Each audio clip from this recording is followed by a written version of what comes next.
Hello, everyone, and welcome to another edition of Black USA Crypto News. Be sure to check out all of the amazing content creators here on Black USA News.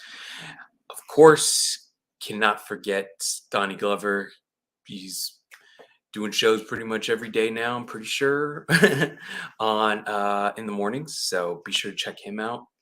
And Thursdays, definitely cannot forget about Doug Blacksher. So, uh, Doug comes through with the Black Business Roundtable, and he's always bringing up a lot of pertinent issues going on here in the Bay Area, coming out of Oakland, California. You know what, guys? I just want to get right to it because a lot of stuff was happening from the legislative and regulatory standpoints this week. So let me just start first here by saying hello to you, Michael Randolph. Hope everything's going well for you, sir. Thanks for joining. Um, our first story comes to us from Crypto Slate. And the title is The U.S. Accountability Office says regulators need coordination mechanism to tackle crypto oversight. The GAO said that Congress must focus on creating new legislation to address the consumer protection and financial stability issues stemming from the lack of oversight of the crypto industry. The U.S. Accountability Office, GAO, believes the significant regulatory gaps in the crypto industry, specifically related to spot cryptocurrency markets and stablecoins, need to be addressed via a government-wide approach before they become a risk to financial stability. The watchdog said in a report titled Blockchain in Finance that blockchain technology offers significant improvements for the financial system, like cheaper and faster transitions, but recent events like the collapse of FTX have shown there is a dire need for regulation in the sector. The GAO said that Congress must focus on creating new legislation to address the consumer protection and financial stability issues stemming from the lack of oversight of the crypto industry. Federal regulators lack a comprehensive framework and a coordination mechanism to survive the sector effectively.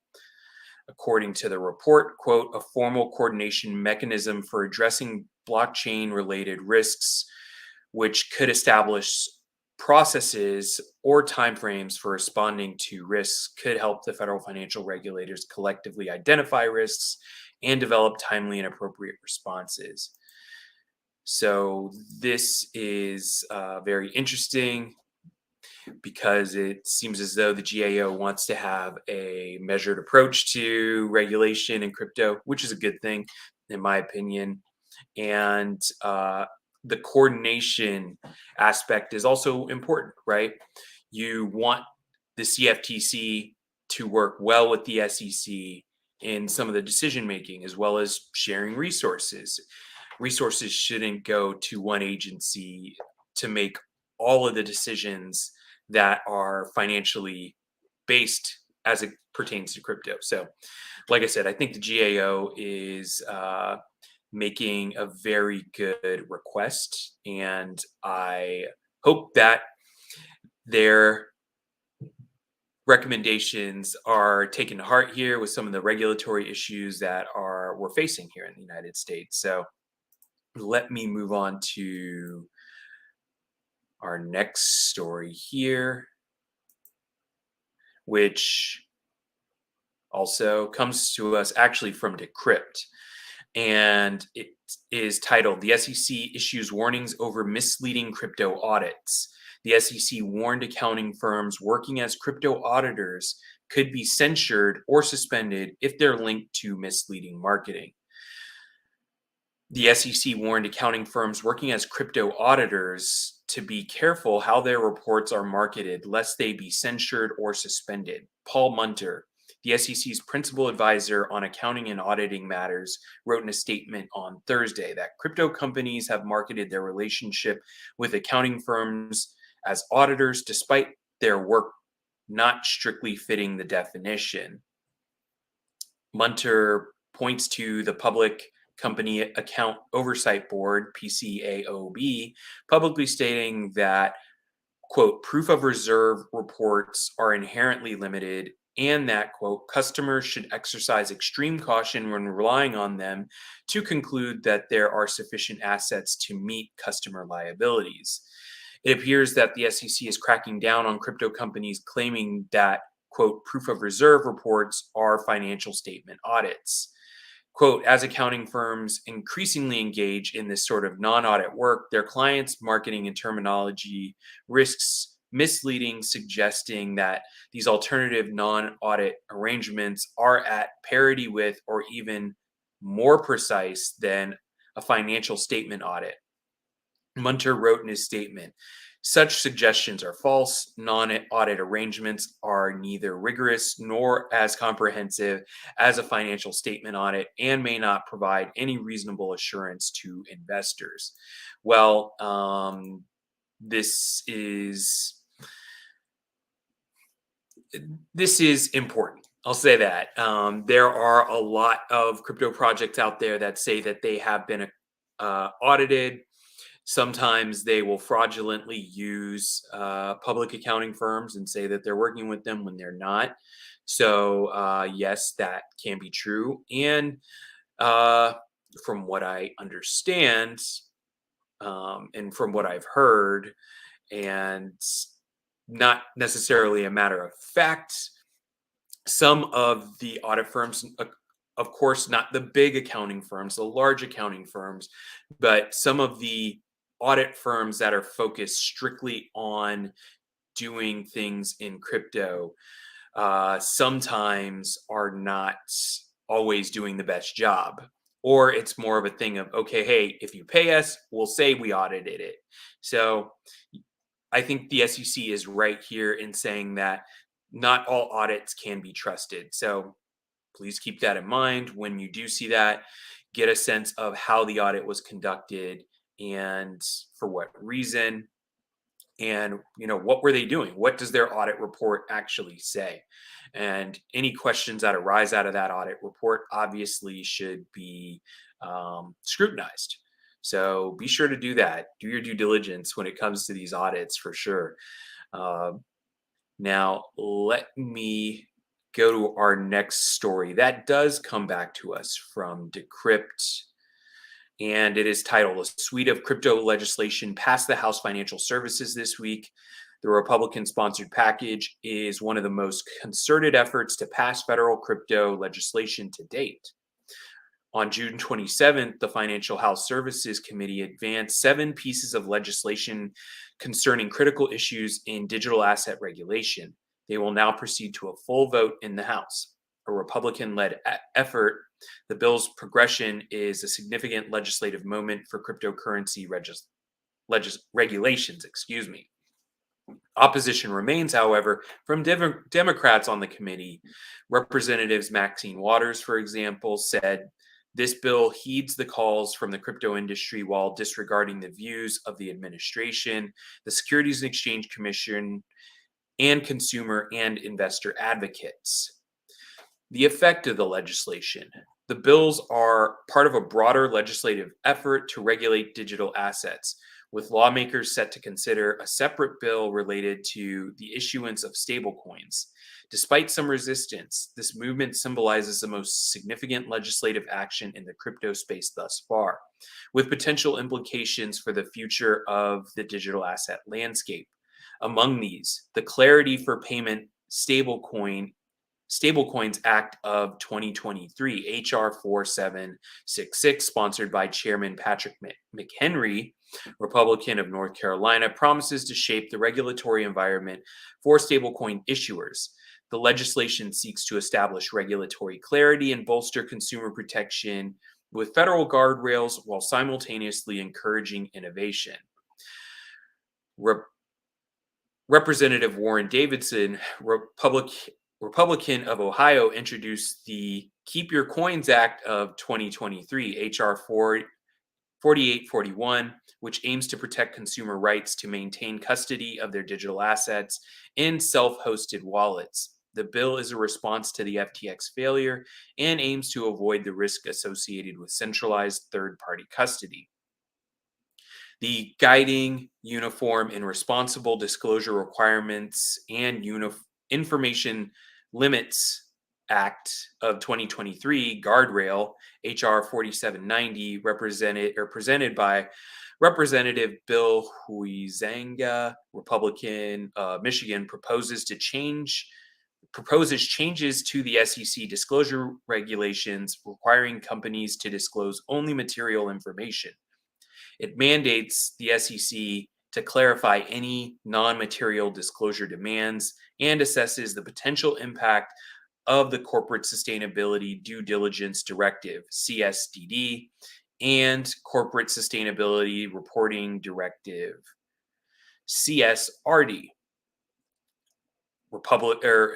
Representative Brian Steele, Republican of Wisconsin, pushed forward the Protecting Americans' Retirement Savings from Politics Act, H.R. 4767, which targets corporate growth, investor transparency, and decision-making processes, in addition to redefining the SEC's ability to identify a major policy issue. The American Financial Institution Regulators, Sovereignty, and Transparency Act, H.R. 4823, proposed by Representative Barry Loudermilk, Republican of Georgia, looks to increase transparency and congressional oversight of federal banking regulators and their interactions with international organizations. The Business Over Activists Act, H.R. 4655, offered by Representative Ralph Norman, Republican of South Carolina, is designed to clarify the SEC's power regarding shareholder proposals and reinforce the role of state regulations. The progress of these bills through the House Financial Services Committee signifies an active effort to reevaluate and reshape regulatory frameworks around digital assets and financial disclosure. So, this is good that there's more regulatory activity. I have not read a single one of those bills in depth, but it's good to know that they're out there and understand which ones may have future impacts. They all, or well, not all, but a few of them seem to want to limit the SEC's power. Whether or not that pertains actively to their current crypto regulations. Once again, I would need to read these bills in depth, and I encourage you to, if you want to get a better sense of what's going on in this. But more legislation doesn't always mean better, now does it? So let's keep going here to another story from Decrypt, which is the Senate's $886 billion defense bill ropes in crypto mixers and privacy coins. While the bipartisan effort is a key milestone, an upcoming showdown with the House may mean this policy never sees the light of day.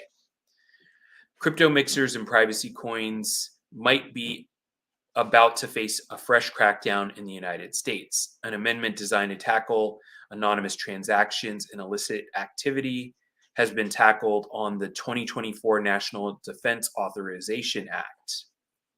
The $886 billion package has now been given the green light by the Senate, and lawmakers on both sides of the crypto debate become unusual bedfellows. So from Senator Cynthia Lummis's Twitter, 2 weeks after introduction, the first pieces of the Lummis Gillibrand have passed, or 2 pieces of Lummis Gillibrand have passed the Senate, weeding out bad actors in the crypto space and ensuring crypto assets are not used to evade sanctions or fund terrorism. The NDAA is a massive piece of legislation that sets out the annual budget of the U.S. Department of Defense. And as is the case here, it too often becomes a vessel for unrelated policies. Wyoming Republican Cynthia Lummis often referred to as the Bitcoin senator, has been championing a positive approach to regulation with New York Democrat Kristen Gillibrand. The proposed bill from the two senators, called the Responsible Financial Innovation Act, is one of the most comprehensive pieces of crypto legislation in the United States. In a statement shared with Decrypt, Senator Gillibrand said this amendment requires federal regulators to enact strong examination standards that will prevent the utilization of cryptocurrencies in illegal activities. This is important. This is an important step in appropriately regulating crypto assets, and I'm grateful to Senators Loomis, Warren, and Marshall for their hard work in the legislation. The amendment approved on Thursday was achieved in conjunction with Elizabeth Warren and Roger Marshall, two lawmakers who have voiced staunch opposition to digital assets.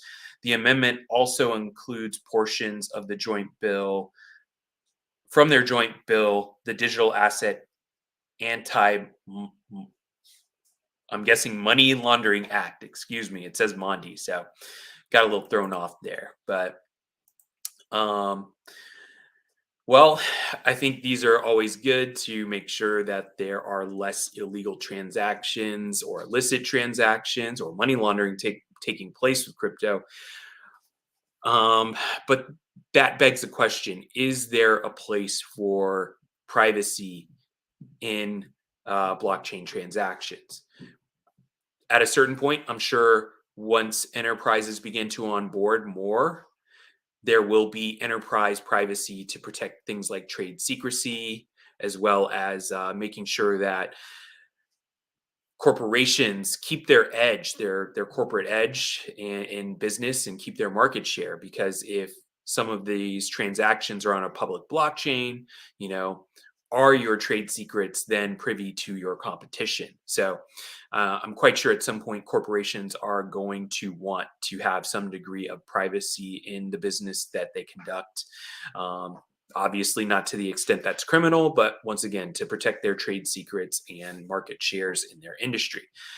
In terms of individuals, that really remains to be seen. There's always the argument that there are certain people who may want to obscure certain transactions of big ticket items. But of course, the age old argument against anything privacy related is that it deals with anything illegal or illicit. So we'll see how this plays out. And I think that we should continue to explore that. Should individuals have some degree of privacy when it comes to blockchain transactions? I think that is a fair question. So let me now move to our final story here, which is coming to us once again from Crypto Slate, and it is entitled Democratic Congressman Richie Torres calls Gensler's SEC arbitrary and capricious. Torres also expressed support for two recent pieces of crypto legislation. Democratic House of Representatives member Richie Torres criticized the U.S. Securities and Exchange Commission, the SEC, and advocated for new laws on July 28th, yesterday. Torres told the Unchained podcast host Laura Shin the modus operandi of the SEC under Gary Gensler has been regulation by enforcement. He has taken what I consider to be an arbitrary and capricious actions against crypto innovators. Torres added that rather than focusing on bad actors in the crypto space, Gensler's SEC has declared war on the whole industry. Torres made these statements while voicing his support for the recently advanced market structure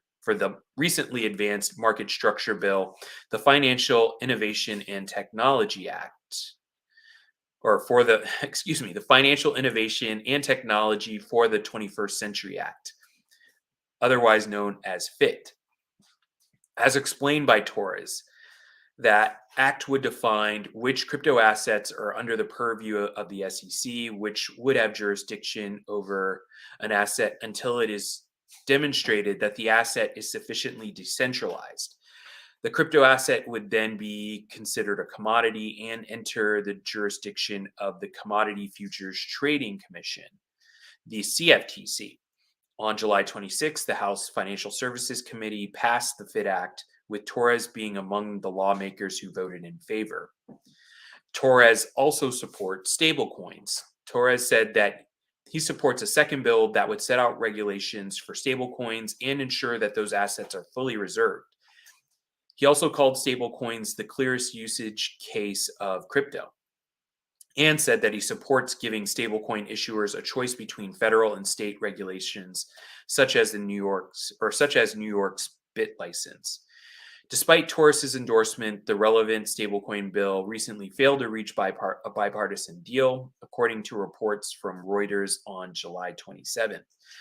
Torres also suggested that both bills have a promising future.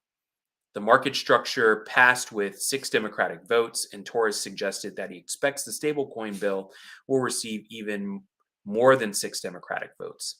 However, he said that a lack of support from the ranking member, Representative Maxine Waters, could halt the bill's progress.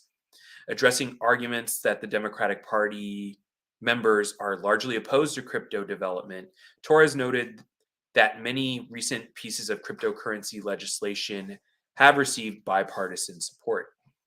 He said that he believes younger lawmakers are more open to crypto, acknowledge that Republicans are often open to crypto, and suggested that the trend could be due to the Republican Party's more pro-business stance generally. So that is good to know that there are people on both sides who are willing to work in a bipartisan manner for reasonable legislation when it comes to digital assets. So it also shows that there is a flurry of legislative activity going on right now on the federal level. Will it all be good? Will it all be bad? We have yet to see. But what I do know is I will be back here soon to share more of these regulatory developments here on Black USA News with you. So thank you for joining. Thank you for tuning in. Be sure to have a great weekend and stay safe.